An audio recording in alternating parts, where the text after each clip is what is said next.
Hello everyone, कैसे हैं आप सब। आई होप आप सब बहुत अच्छे होंगे। Welcome to my channel. और जैसे कि अलजेब्रा चल रहा है, अलजेब्रा में देखिए सब्ट्रैक्ट में समझा रही हूँ। देखिए मैंने addition, subtraction, multiplication types of simplifies लेके आ रही हूँ ताकि अलग अलग तरीके से जिस तरह से भी क्वेश्चन बन रहा है ताकि आपको वो बन जाए। अब देखिए सब्ट्रैक्शन मैंने एक समझाया था जिसमें कि मैंने डायरेक्ट एक एक्सप्रेशन था, उसमें फ्रॉम लिखा था, लेकिन उसमें एक ही एक्सप्रेशन था। ठीक है, उसमें एक एक्सप्रेशन था और उसमें उसको माइनस करना था। अब इसमें थोड़ा सा ट्रिकी है ये। अब आपको ये इजी लग रहा होगा कि भाई देखो इसमें से बस इसमें से इसको माइनस ही तो करना है। नहीं, इसमें थोड़ा सा ये ट्रिक है। मैं आपको अभी जब मैं सॉल्व करूंगी तो बताऊंगी कि कैसे आपको ये सॉल्व करना है। दिखने में इजी लग रहा है लेकिन ये थोड़ा सा ट्रिकी क्वेश्चन है। तो चलिए मैं स्टार्ट करती हूँ उसको समझाना। तो सबसे पहले तो आप देखिए ये लिखा है तो पहले इसको हम पूरा सॉल्व करेंगे। जो इसका आंसर आएगा, जो मतलब इसका निचोड़ आएगा, मतलब कहने का मतलब ये जो जब सॉल्व होना बंद हो जाएगा ये, तब उसमें जब जो आंसर आएगा फिर इसमें फिर हम फ्रॉम जो ये माइनस करेंगे फिर हम ये माइनस करेंगे। तो सबसे पहले हमारा काम क्या है, इस पूरे को सॉल्व करना। पहले इसका एक निचोड़ निकालना। और आपको ये पता ही है कैसे सॉल्व करेंगे। चलिए देखिए, यहाँ पे ब्रैकेट के बाहर कोई साइन नहीं है तो दैट मीन्स ये मल्टीप्लाई हो रहा है, तो 3a स्क्वायर हो जाएगा। ठीक है, फिर उसके बाद जब ये 3a इससे मल्टीप्लाई हो जाएगा तो प्लस क्या हो जाएगा, 3ab हो जाएगा। और ये इससे मल्टीप्लाई हो रहा है तो क्या हो जाएगा, 3 + 3ac। इतना आपको समझ में आया होगा। फिर उसके बाद देखिए यहाँ पे माइनस का साइन लगाएंगे क्योंकि यहाँ पे पहले से ही माइनस का साइन है। अब 2ba हो जाएगा तो क्या लिखेंगे हम, 2ab। ठीक है, क्या लिखेंगे, 2ab। अब देखिए ब्रैकेट के बाहर माइनस का साइन है, दैट मीन्स यहाँ पे अंदर का साइन अपोजिट हो जाएगा। ठीक है, तो ये क्या हो जाएगा, 2b स्क्वायर हो जाएगा। क्या हो जाएगा, 2b स्क्वायर। और यहाँ पे माइनस का साइन है तो यहाँ पे भी अपोजिट साइन हो जाएगा। तो क्या हो जाएगा आपका 2bc। क्या हो जाएगा, -2bc। ठीक है, ये हो जाएगा। इतना आपको समझ में आया होगा फर्स्ट लाइन में कि अभी हमने क्या किया, सिर्फ इसको मल्टीप्लाई किया और इसका अभी हम इसको सॉल्व करेंगे। कैसे सॉल्व करेंगे, अब फ्रॉम देखिए मैं यहाँ पे मैं लिख नहीं रही हूँ, अभी आपका ये कॉपी कर दे रही हूँ कि ये लिखना है। ठीक है, अब इसका सॉल्व जब करेंगे तब मैं आपको सॉल्व, 3ab है, 2ab है, तो क्या करेंगे, देखिए जो लाइक टर्म्स है ना, मैंने आपको बताया था वही आपस में सॉल्व होते हैं। जो एक जैसे वेरिएबल टर्म्स जो होते हैं बिल्कुल एक जैसे होते हैं वही आपस में सॉल्व होते हैं। अब जैसे ए बी है तो यहाँ पे भी देखिए ए बी है, तो ये आपस में सॉल्व हो सकता है। तो 3 में से 2 गया, कितना बचेगा, 1ab। तो दैट मीन्स आप यहाँ पे 1ab लिख सकते हैं। बाकी देखिए कुछ भी सॉल्व नहीं हो रहा है, bc है, ab है, ab सॉल्व हो गया, ac है और bc है, तो सॉल्व नहीं हो रहा है। तो दैट मीन्स हम क्या लिखेंगे इसको, 3a स्क्वायर। अब क्या लिखेंगे हम, ये आपस में सॉल्व हो गया तो क्या लिखेंगे, +1ab या ab, कुछ भी आप लिख सकते हैं। और ग्रेटर का हमने प्लस का साइन क्यों लगाया, क्योंकि ग्रेटर के आगे प्लस का साइन था। मैं प्रोसेस वाइज एक एक स्टेप आपको समझा रही हूँ। ठीक है, ध्यान से देखिएगा। अब AC है तो क्या करेंगे, आप इसको +3ac लिख दीजिए और यहाँ पे आप क्या करेंगे, +2b स्क्वायर लिखेंगे। ठीक है, और -2bc लिख देंगे। ठीक है, अब देखिए अब कुछ भी सॉल्व नहीं हो रहा है, दैट मीन्स अब आपका ये चीज आ गई। अब इसमें से अब आपको सॉल्व, ये इन दोनों को आपस में सॉल्व करना है, इसको और ये जो फ्रॉम मैंने लिखा है इसको। ठीक है, अब मैं यहाँ पे लिख देती हूँ, from 4c - a + b + c। ठीक है, अब हमने लिख दिया इसको। अब फ्रॉम में देखिए डिफरेंस समझा रही हूं मैं आपको। जब सब्ट्रैक्ट लिखा हो और यहाँ पे फ्रॉम लिखा हो, ठीक है, तो दैट मीन्स इसमें से आपको इसको माइनस करना है। ठीक है, कभी कभी क्या होता है, यहाँ पे लिखा रहता है सिंप्लीफाई, तो सिंप्लीफाई में आपको एक्सप्रेशन बना हुआ मिलेगा, उसमें फ्रॉम नहीं मिलेगा आपको, फ्रॉम नहीं, उसमें पूरा एक्सप्रेशन एक बना मिलेगा।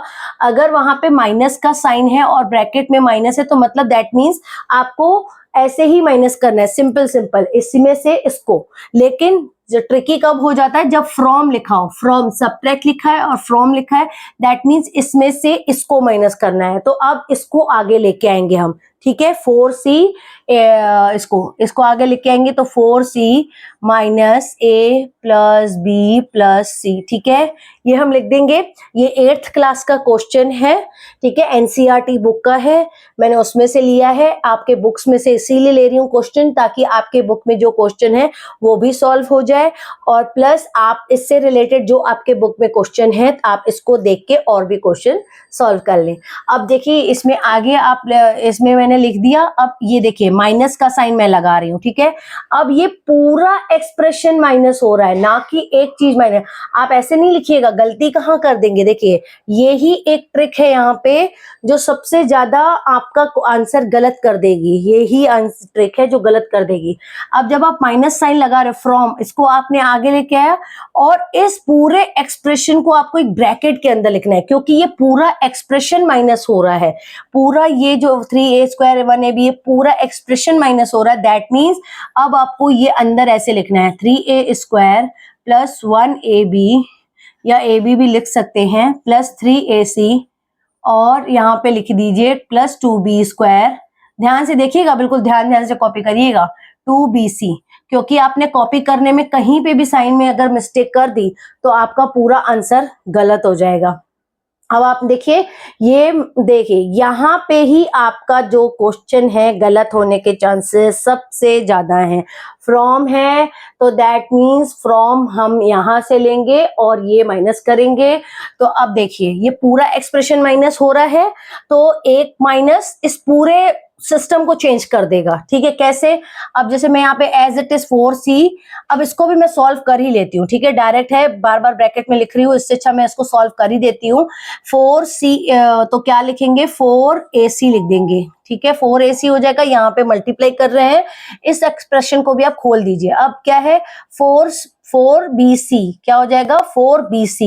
देखिए हर चीज अल्फाबेटिकली ऑर्डर में लिखिए, आप b लिखा है तो आप bc लिखिए, ना कि आप लिखिए cb। आप हर चीज जो मल्टीप्लाई हो रही है उसको अल्फाबेटिकली ऑर्डर में ही लिखिए, पहले a आता है तो a, b आता है तो b, c आता है तो c।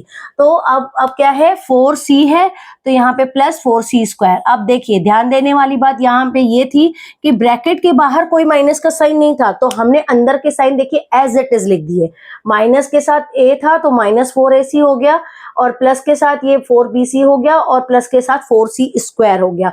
अब जब हमने इसको सॉल्व कर लिया तो देखिए अब क्या सॉल्व करेंगे, ये माइनस का साइन है, अब देखिए इसको हम ब्रैकेट को ओपन कर रहे हैं, ब्रैकेट को ओपन कर देंगे तो 3a² हो जाएगा प्लस, और ये देखो अपोजिट, अब इसके अपोजिट, अब आप ये देखते जाइए ब्रैकेट के बाहर माइनस का साइन है तो आपको साइन अपोजिट करते जाना है, माइनस ab। अब मैं 1ab नहीं लिखूंगी, माइनस ab लिख रही हूँ, माइनस 3ac, ठीक है माइनस 2b² और प्लस 2bc। देखिए मैंने कर दिया इतना। अब देखिए ये पूरा एक आपका एक एक्सप्रेशन बन गया जिसको हमें सॉल्व करना है, इसके बाद ही आपका आंसर आएगा। अब आप देखिए कौन कौन से लाइक टर्म है, एक एक चीज बिल्कुल ध्यान से देखिएगा। 4ac है 3ac है, तो दैट मीन्स ये दोनों आपस में देखिए, इसके आगे माइनस का साइन है और इसके आगे भी माइनस का साइन है, तो माइनस माइनस क्या होता है प्लस, तो क्या हो जाएगा -7ac, ठीक है ये हो गया। अब bc है और यहाँ पे bc है, ठीक है इसके आगे प्लस का साइन है और इसके आगे भी प्लस का साइन है, तो क्या करेंगे प्लस 6bc, ठीक है ये हो जाएगा प्लस 6bc। अब देखिए क्या है c² है और c² कहीं पे भी नहीं है, तो हमें c² बिल्कुल वैसे का वैसा लिख लेना है, ठीक है। अब a² भी कहीं नहीं है तो a² भी वैसे का वैसे लिख दीजिए। अब ab कहीं पे है सॉल्व होने के लिए ab है नहीं है, कहीं पे भी ab नहीं है, ठीक है तो आप क्या लिखेंगे -ab लिख देंगे, ठीक है। अब ac कहीं पे है, ये ac तो हमारा सॉल्व हो गया, b² भी अब हम लिख देंगे यहाँ पे -2b²।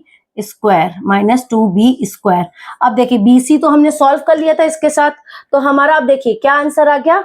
अब ac है bc है c² है a² है ab है और b² है ना, सब अनलाइक टर्म्स है, कोई भी आपस में सॉल्व नहीं हो रहा है। आप चाहें तो इसी को भी आंसर मान सकते हैं, लेकिन मैं आपको एक चीज बता रही हूँ कि कभी भी आप आंसर लिखिए तो उसको अल्फाबेटिकली ऑर्डर में लिखिए। अल्फाबेटिकली ऑर्डर में कैसे? जैसे सबसे पहले है ए स्क्वायर, है ना, तो सबसे पहले आप इसको लेके आइए -3a²। फिर हम बी स्क्वायर कहाँ है हमारा, ये तो -2b², ठीक है। इसके आगे जो माइनस का साइन है वही रखिएगा। अब +4c² है, ठीक है, 4c² है। अब पहले BC आता है कि AC आता है? पहले AC आता है, तो हम क्या लिखेंगे, BC AC और क्या AB लिख सकते हैं, -AB लिख दीजिए। पहले ये रहेगा और यहाँ पे -7AC हो जाएगा और यहाँ पे क्या हो जाएगा, +6BC। ये आपका परफेक्ट आंसर है जो कि अल्फाबेटिकली भी सही हो गया आपका और आंसर भी बिल्कुल करेक्ट वे में आ गया। या वैसे यहाँ तक भी आपका आंसर सही है, लेकिन आप अगर ऐसे लिखेंगे तो आपको मतलब एक होता है परफेक्ट आंसर आपका, ये ऐसे ही लिखा जाता है। तो इससे क्या है, आप जो चेक करने वाला उसको ये पता चलेगा कि इसको नॉलेज है कि हमें अल्फाबेटिकली ऑर्डर में इस आंसर को सेट करना है। तो आई होप ये वीडियो आपको समझ में आया होगा। मैंने अपनी पूरी बेस्ट दिया है कि आपको अच्छे से बिल्कुल समझ में आए, कितना भी बड़ा क्वेश्चन हो बिल्कुल ईजी वे में समझ में आए। अब समझ में आ रहा हो तो प्लीज लाइक कर दीजिए, सब्सक्राइब कर दीजिए। Thank you so much, bye bye.